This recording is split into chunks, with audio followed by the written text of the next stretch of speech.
আচ্ছা ডাক্তার বাবু, নাকের উপর সাঁড়াশি দিয়ে চাপ দিয়ে ছোড়াটাকে ছাতু বানিয়ে বের করে আনলে হয় না? এই তুই চুপ কর। ডাক্তার বাবু আপনি বের করুন।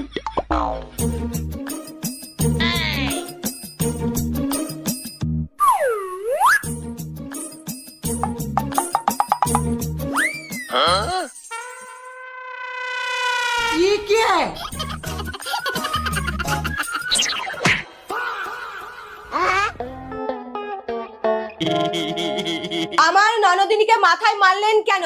হ্যাঁ? এমনিতেই ওর ওপর দিকে হালকা। না মারলে বার করতাম কি করে? না মেরে বের করা যায় না? আয় তোকে ডাক্তারি শিখাচ্ছি।